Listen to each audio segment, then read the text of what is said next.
नमस्कार, जय श्री राम। पहले चरण की वोटिंग हो रही है। जब दोस्तों ये वोटिंग हो रही है तो दो विधानसभा में भी वोटिंग हो रही है। एक राघोपुर और दूसरा महुआ विधानसभा। राघोपुर से चुनाव लड़ रहे हैं तेजस्वी यादव, राजद से। लेकिन महुआ से चुनाव लड़ रहे हैं तेज प्रताप यादव, लालू प्रसाद यादव के बड़े लड़के, परिवार के द्वारा निष्कासित, अपनी पार्टी से, ब्लैक वोट से। ठीक है। इस चुनाव में एक चीज देखने को मिला जो मैं हमेशा कहता हूं और हमेशा इस बात को मैं कहता रहूंगा। इस बिहार चुनाव के संदर्भ में रामधारी सिंह दिनकर जी की वो कालजयी रचना मेरे मन में हमेशा रहती है कि भाई पर भाई टूटेंगे, विषबाण बूंद के छूटेंगे, वायस श्रृंगाल लूटेंगे, सौभाग्य मनुज के फूटेंगे, आखिर आखिर तू भूषाई होगा, हिंसा पर दाई होगा।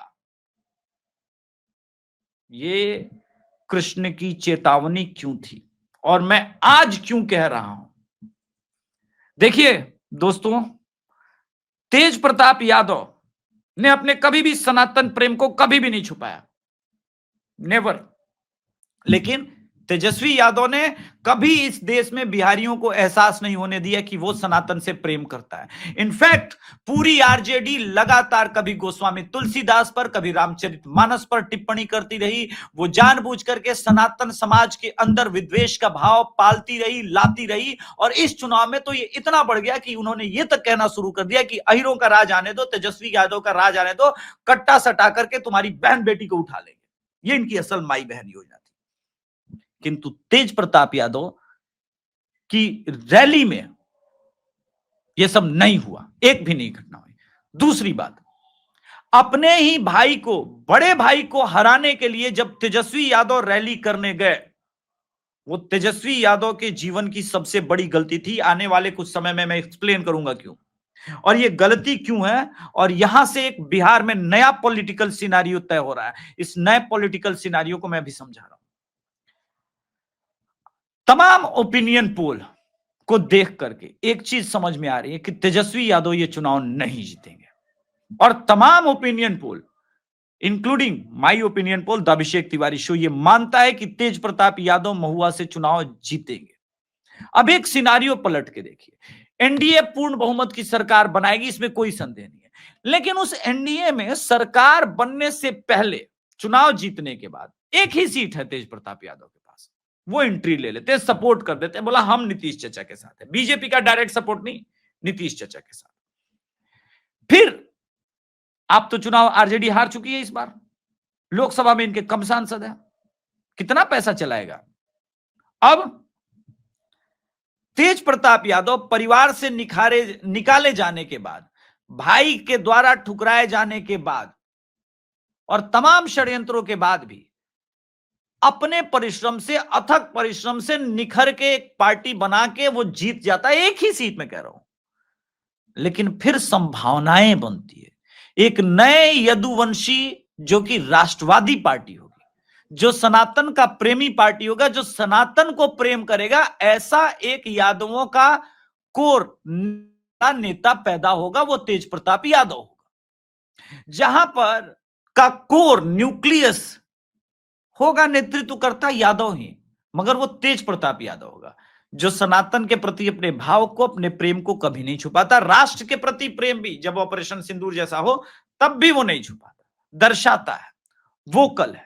यहां से उस वामपंथी और नोएडा हाउस की मीडिया, जिन्होंने प्रोपेगेंडा कर करके एक घाघ नेता को बताया कि यही नेतृत्व करेगा राजद का तेजस्वी यादव, उसका बनाया हुआ भ्रम जाल, मिथक टूटना शुरू होगा। और जब पैसे होंगे, सक्षम होगा, मंत्री भी बनेगा। ये मैं भी बात बता रहा हूं, ऐसा होता है तो मंत्री भी बनेगा तेज प्रताप यादव। तेजस्वी लीडर ऑफ अपोजिशन में होंगे और ये मंत्री होगा। वहां से तेज प्रताप यादव की पार्टी उठनी शुरू होगी। उस पार्टी में कौन लोग भविष्य में चुनाव लड़ेंगे, ये सोचा आपने? उसमें परिवारवाद की संभावनाएं कम हो जाएंगी। तेज प्रताप यादव देता ही नहीं ऐसे लोगों को टिकट। तेज प्रताप यादव अगले समय यानी अगले 5 साल में वो भी ठीक ठाक यादवों का नेता बन जाएगा। इसके बाद एक नया समीकरण बिहार में उत्पन्न होगा और उस समीकरण में राजद गायब होती हुई दिखेगी और तेज प्रताप यादव का कद बढ़ता जाएगा।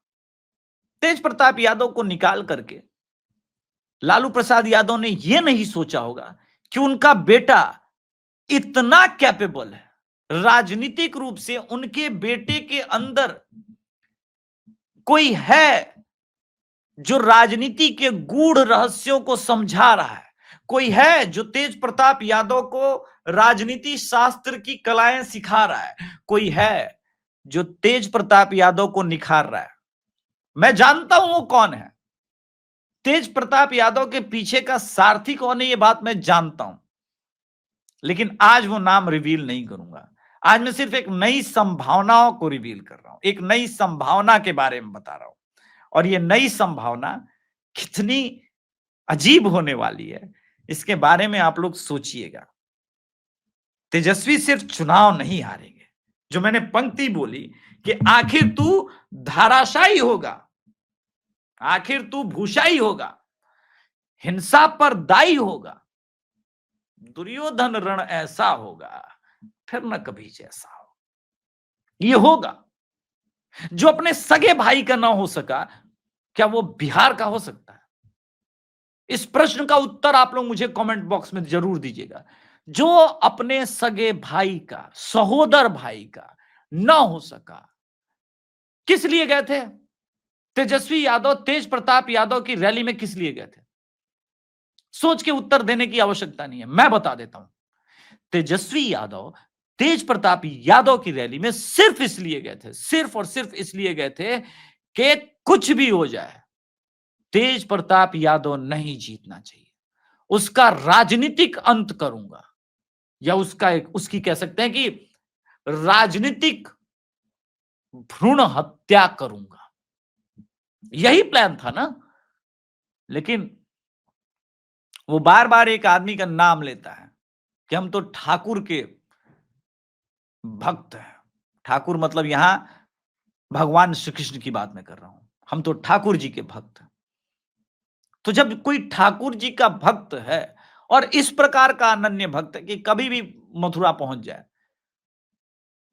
तो उसकी कई गलतियां भी छुप जाती हैं, परफेक्ट नहीं है, कई खामियां हैं तेज प्रताप यादव में, लेकिन एक बहुत बड़ी अच्छाई है कि वो अनन्य भक्त है कृष्ण भगवान का।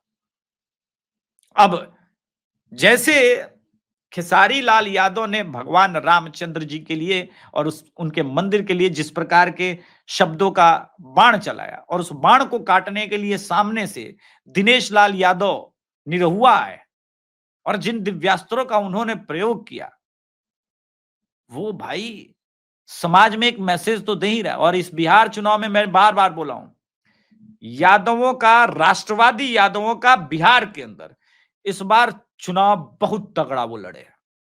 अपनी सारी शक्ति राष्ट्रवादी यादवों ने झोंकी है कि वो यादवों के बीच जाएं और लालू परिवार और राष्ट्र, देश के बीच का अंतर समझाएं। ये समझने वाली बात है। इस बात को जो समझ गया वो राष्ट्रवादी हो जाएगा, वो कृष्णवंशी हो जाएगा, वो विष्णु भगवान का ये हो जाएगा। वो कभी भगवान श्री राम को अपमानित नहीं करेगा, सनातन धर्म को अपमानित नहीं करेगा, और कभी भी गौ माता के हत्यारों के साथ खड़ा नहीं होगा। और वो सब धीरे धीरे तेज प्रताप यादव के लिए सेंटिमेंट बनेगा और वो आगे जाएंगे। इसलिए मैं कह रहा हूं कि राजनीतिक रूप से आने वाले समय में एक नई धुरी का निर्माण होता हुआ मेरी आंखें भविष्य में देख रही हैं, और ये फिर बिहार के पूरे पॉलिटिकल डायनेमिक्स को बदलेंगी। जितना तेजस्वी यादव का नुकसान राहुल गांधी को करना था, मछली पकड़ के वो कर चुके हैं, डुबकी लगा के कर चुके हैं। बाकी जो गब्बर सिंह इफेक्ट, जिसकी बात गुरुदेव भाव तुरसेकर सर करते हैं कि 50-50 कोस तक जब कोई बच्चा रोता है तो उसकी मां कहती है कि सो जा नहीं तो गब्बर आ जाएगा। पार्टियां कितनी भी आई जाएं, चाहे जनसुराज आ जाए, ये वादा वो आदा, लेकिन जब भी हिंदू समाज विभाजित होता है तो उसकी मां कहती है मत बटो, मत बटो वरना जंगल राज वापस आएगा, मत बटो वरना तेजस्वी यादव का सरकार आएगा, मत बटो।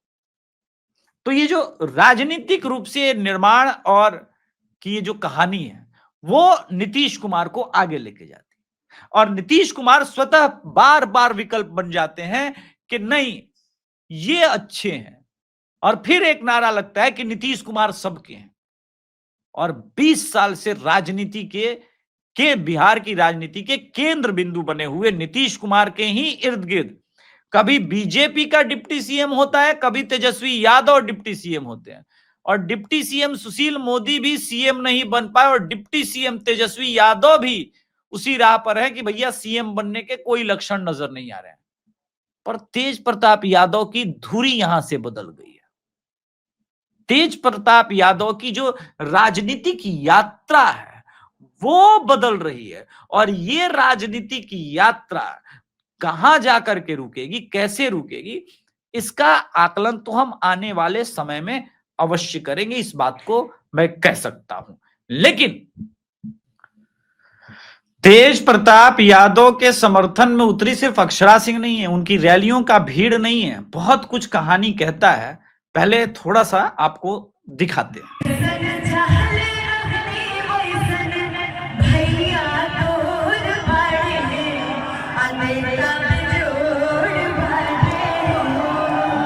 आप इसकी निश्चल हंसी यहां पर देखिए।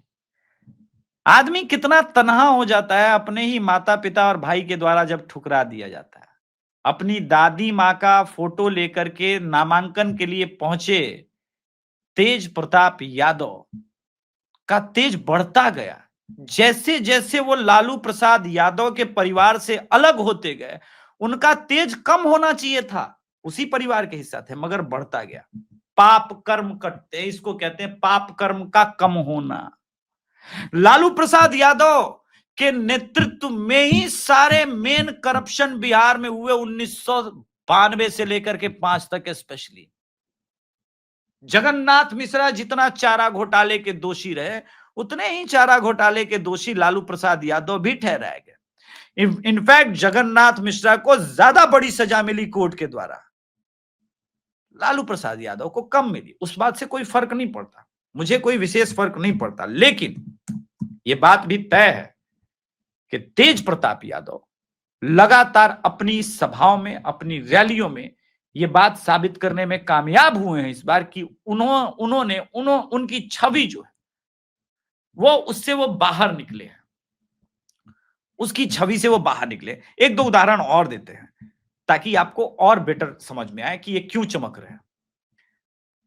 ये आखिरी चुनाव प्रचार का इनका दिन था और तब ये पहुंचे इस चुनावी सभा के अंदर महुआ में। इन्होंने यहां पे एक बात कही, पिताजी ने ऐसा कहा था, लेकिन मैं कुछ और कहूंगा। आप राघोपुर में इनकी हो रही सभा है, इसके अलावा इनकी एक सभा अभी रिसेंटली मुजफ्फरपुर में हुई थी। लेकिन जो इन्होंने अपने छोटे भाई को जवाब दिया, मेरे छोटे और नादान भाई तेजस्वी ने आज महुआ में कहा कि पार्टी से कोई बड़ा नहीं होता, लेकिन हम अपने छोटे भाई से यही कहना चाहेंगे कि पार्टी से बड़ी जनता हमारी मालिक होती है। लोकतंत्र में केवल जनता ही होती है, कोई पार्टी या परिवार नहीं। महुआ मेरी राजनीतिक कर्म भूमि है और महुआ मेरे लिए पार्टी और परिवार से कहीं बढ़ के है। पार्टी केवल एक व्यवस्था है, जनता हमारी मालिक है। जनशक्ति जनता दल। गुरु, यही तेजस्वी यादव हार गया।